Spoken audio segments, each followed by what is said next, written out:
Alright, Shalom.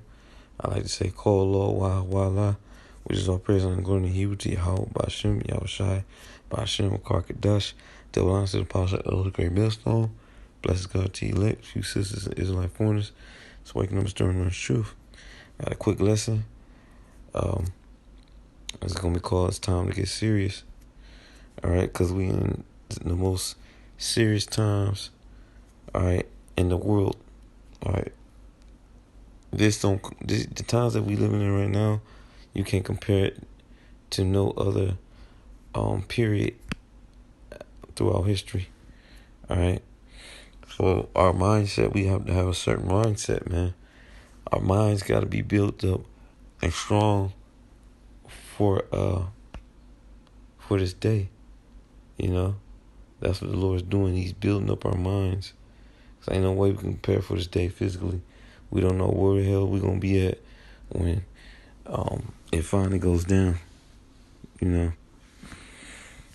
So I'm gonna start with the scripture. 2 Ezra 14:14 says, "Let go from the mortal thoughts, cast away the burdens of man, and pull off now the weak nature."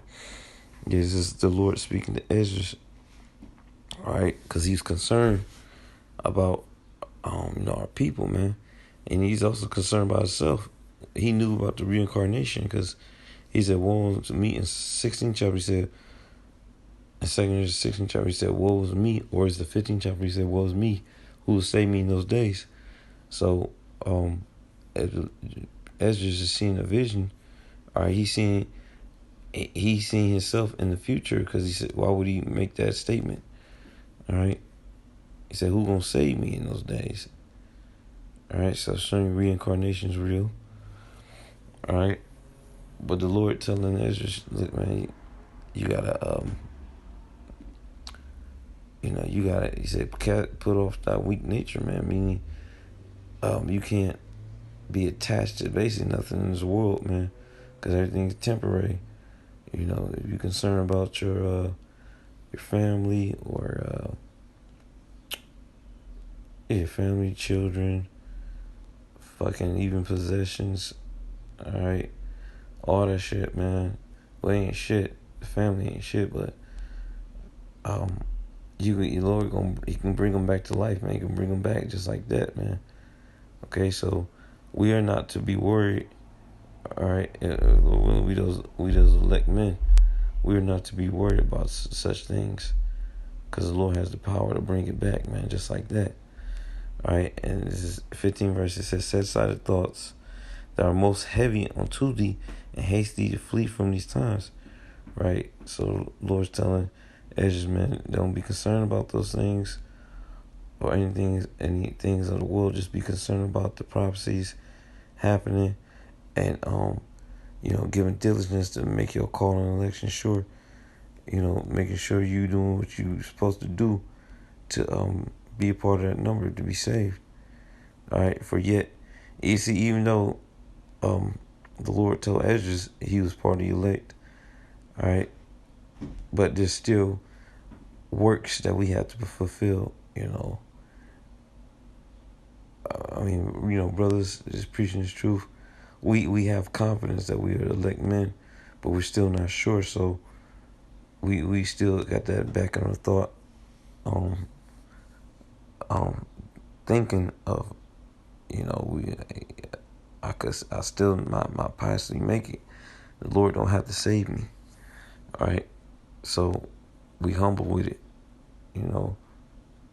That's why even the apostle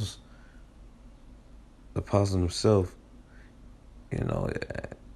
which man, them got to be the man of the Lord right there. But they still say, we don't know if we gonna make it, man. Just showing you the humbleness. All right, that's how the Lord wants to be. Verse 16. "So yet greater evils than those which thou hast seen happen shall be done hereafter." Right. I just saw some wicked shit, man. Okay, and now that we're boiling down to the very end. All right, the very end of the prophecies. Okay, What you think is gonna happen now, man? Wickedness gonna increase abundantly.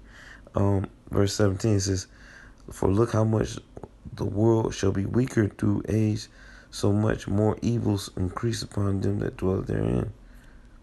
For the times is fled away, far away, and leasing is hard at hand. For now haste the vision come, which thou hast seen." Right? So we're drawing closer to these prophecies, all right, being, happening right before our very eyes. So we got to keep our eyes peeled, because the Lord working his hand, all right?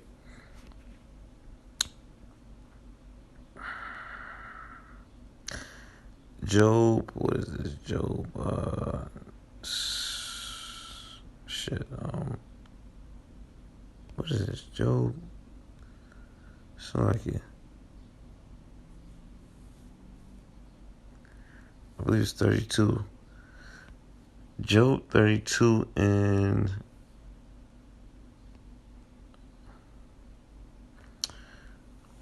2, it says, "Gird up now thy loins like a man, for I will demand of thee, and answer thou me." Right? So when the Lord put affliction on Job, all right, the Lord still told, and Job was going through some crazy stuff, all right? Job was in heaviness of mind, and the Most High still told him, "Look, you got to man up. I understand you're hurting right now, but I need you to get your shit together." All right, because the Lord is a masculine entity. All right, the Lord is the epitome of what masculinity is supposed to be. All right, and yeah, man, when we you know, we just, when the Lord put hell on us, man, we just gotta toughen up. We're not supposed to let that break us, because the Lord put affliction on us. Well, He was never meant He was never meant. He never means to try to break us, because that wouldn't be no point. He's trying to make us better, man. He's trying to make us rougher. All right. Adversity makes a man. Adversity breaks a woman, because we're opposite. All right. The Lord built men to go through these types of things. All right, to endure hardship, and for that man to go to the next level. Okay. Oh, this is the last scripture. 1 Thessalonians 5:1. "But the times and the seasons, brethren, ye have no need that I write unto you. For yourselves know perfect that the day of the Lord so cometh as a thief in the night. For when they shall say peace and safety, then sudden destruction come upon them, as travail upon a woman with child, and they shall not escape. But ye, brethren, are not darkness, that the day of the Lord should overtake you as a thief. Ye are the children of light and the children of the day. We are not of the night, nor part of darkness." In other words, okay, what Paul is saying is our eyes are open. We are awake and aware of what's happening in the world. All right, and the prophecies, coming to pass. All right, we know them, we understand them. So we're not like people in the world where people don't know what the hell's going on. They don't got a clue. All right, they're just completely allude and not paying attention to what's about to transpire. All right, which is nothing but the prophecies. Okay, so all right, our minds, we gotta get serious, man. All right, because some serious shit is about to happen, and I mean the most horrific things we're about to experience, man. We're about to live through this crazy madness. So the Lord's gonna give us He's gonna give us what we need, Lord willing, we don't meant to make it through these times, because without the Lord, man, we would never made it this far, man. I know I wouldn't. All right, I know I wouldn't. So Lord got a spirit on us now to preach His word, and that time He gonna give us the spirit to endure it all these hard things is about to come. Okay? But with that, I was edifying, giving all praise and glory. See how about Shimmy Al Shad, the one supposed it was a great millstone. Blessed is gonna be late. Few says is like for the show home.